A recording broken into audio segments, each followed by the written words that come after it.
very important terms. These are depreciation and appreciation, and this is devaluation and revaluation. There are two types of terms. In depreciation and appreciation, when we follow the market exchange rate on the basis of floating exchange rate, the type of system is floating exchange rate. It means it depends on the demand and supply of foreign currency vis-a-vis rupee. So here, when the value of rupee changes with the changes in the demand and supply in the foreign exchange market, it is referred as depreciation and appreciation. If a country is following fixed exchange rate system, and this exchange rate system is changes with the help of changes by the central authority or central bank of the country, then that step of devaluation and revaluation comes into the picture. So this is, we can simply say, these are the terms belong to fixed exchange rate system, and these are the terms belongs to flexible exchange rate system. So we'll write one line definition. First one, depreciation. Depreciation. When the value of domestic currency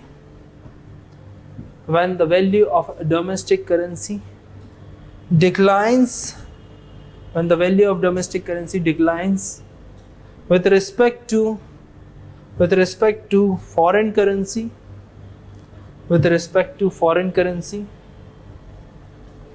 on the basis of demand and supply in the market, Next one is appreciation. So appreciation is just opposite. Can you write on your own? Just opposite. Opposite means the value of domestic currency. Yes, please. Increases with respect to foreign currencies on the basis of market value.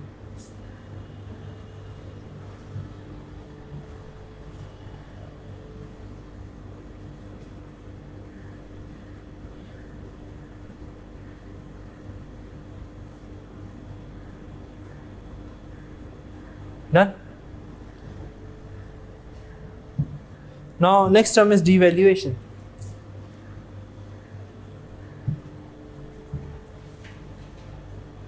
It is same as depreciation.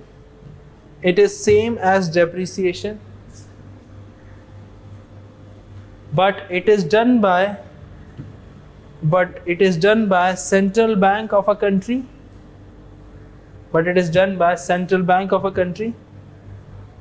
Rather than by demand and supply.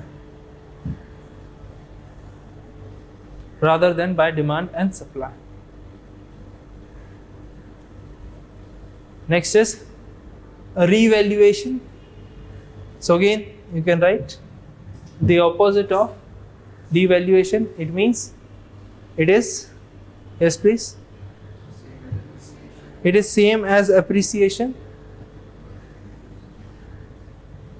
and it is done by central bank, rather demand and supply in the exchange market. So what's the difference?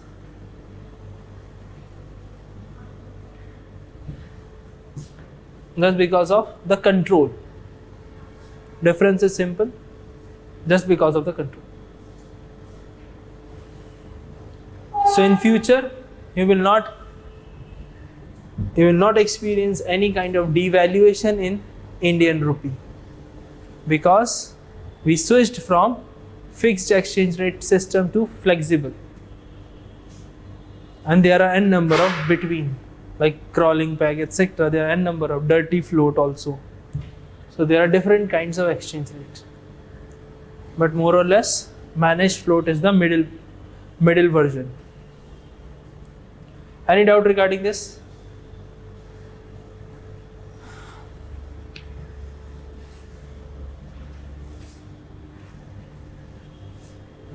Now we'll write the positive and negative impact of depreciation or devaluation. Then we'll discuss the case of China. Why China is every time devaluing its currency. You know that China is time and again devaluing its currency. So what are the reasons behind that? The first we'll discuss positive and negative aspects of depreciation or devaluation, because they will work in the same direction. So you write impact of, your subheading is impact of devaluation or depreciation.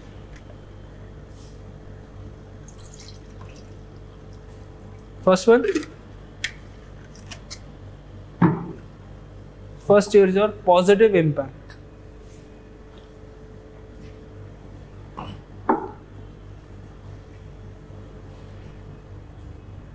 Positive impact. Can you give me any example? Benefit of depreciation. First one, it helps in improving the exports of the domestic country.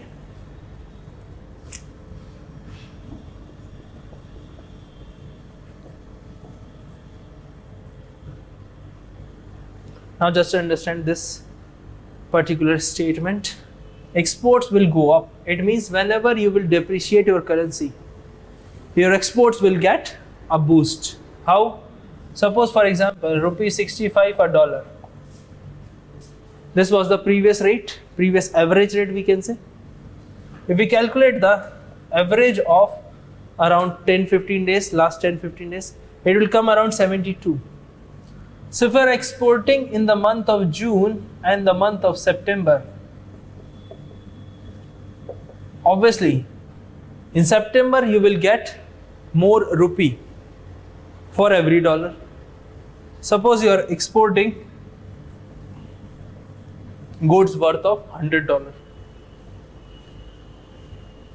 So for $100, if you are exporting in June, you will get 6,500 rupees. And here, but if you are selling these goods in September, you will get 7,200. So there is a benefit of 700 rupees due to depreciation. So exporters will get more income from the depreciation of rupee. Getting my point?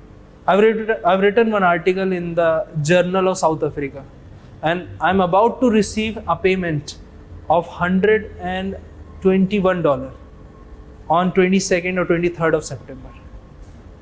So obviously, if I was receiving that particular money last month, it means I was getting less amount. But now on 23rd, if rupee depreciates to 75, I will get more money. So it will come around 9,000, 9,200 something.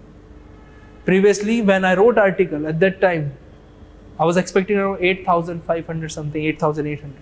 So there's a benefit of 500 rupees. Getting my point? So exporters will get boost. समझ में? Second point you write. वही रखो. Second point. Depreciation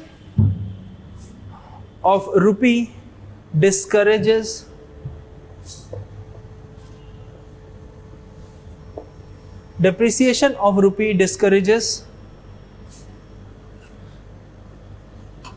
importers. Discourages importers. So your imports will go down. Simple sense, opposite sense. Do I need to explain this?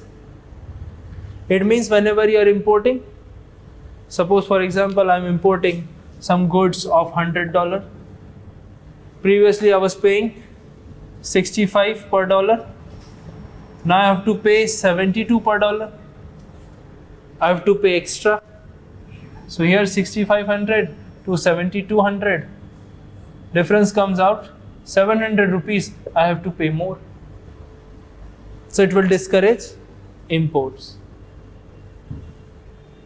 Getting it?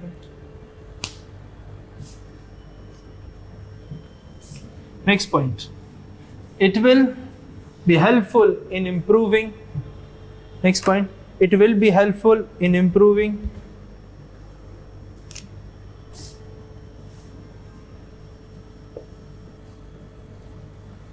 trade deficit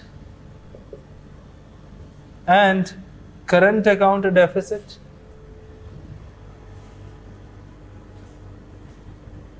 It will be helpful in improving trade deficit and current account deficit.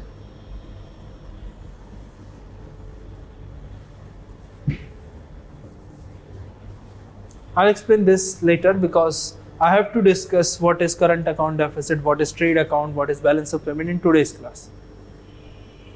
Because if you want me to explain here, it will take around 10-15 minutes. So I'll explain in today's class. Okay, fourth one. Because if your exports will get boost and imports discourage, obviously there will be improvement. ठीक है, यहीं से आप समझ सकते हैं. Like yesterday, you remember 18 billion was the trade deficit in July, but due to increase in exports, this is the evidence, latest data. This is the real data, monthly data of current account deficit of India. So it shows some kind of improvement. When your exports get boost, imports will decline. Obviously, your deficit will shrink. And if your deficit will shrink, obviously, you will see the improvement on trade deficit as well as current account deficit. You write the next one. It will promote foreign tourists to visit India and will make a favorable condition for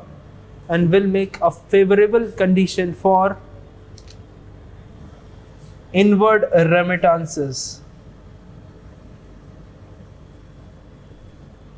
Will make a favorable condition of inward remittances. Remittances, you understand?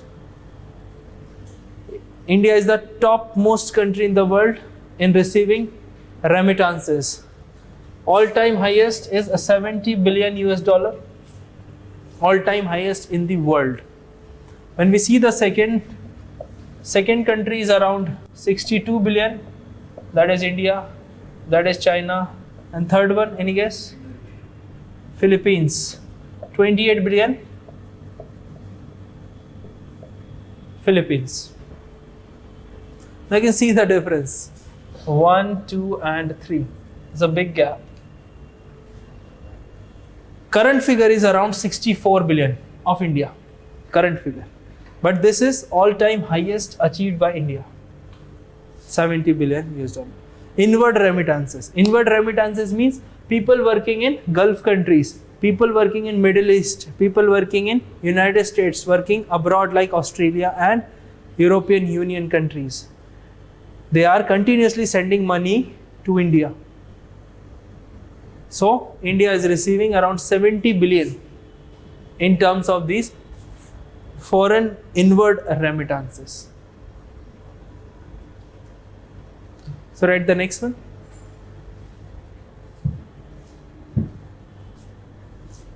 Next one. It will be helpful in improving balance of payment deficit of the domestic country. Balance of payment deficit of the domestic country.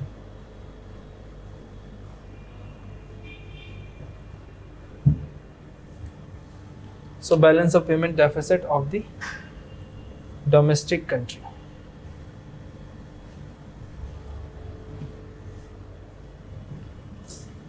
Last one is important. You understand this balance of payment improvement? We'll discuss what is balance of payment. We'll draw a flow chart. So you will understand all these terms. Balance of payment, trade, current account deficit, invisibles. What's the difference between merchandise account and invisible account? वो सारी चीज़ें newspaper में आती है. We'll get everything. Balance of payment done. I'll explain this. Next one. It will be helpful it will be helpful in improving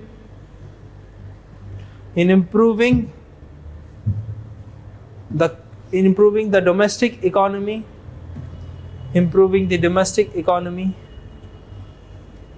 or to tackle the economic slowdown,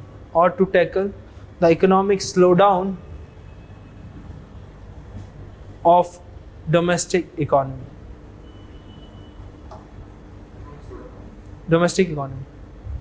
Economic slowdown, you understand? Because with the help of depreciation, first 2 points are very, very vital. If you are experiencing economic slowdown, obviously, if your export gets a boost, getting my point? Your economy will start it recovering.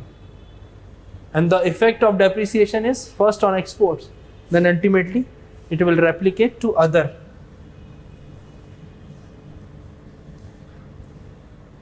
Now, balance of payment deficit, you understand? There is a deficit between current account and capital account. Capital account means inflow of capital. Current account depends on the current transactions. We'll discuss that in today's class. Any doubt regarding this?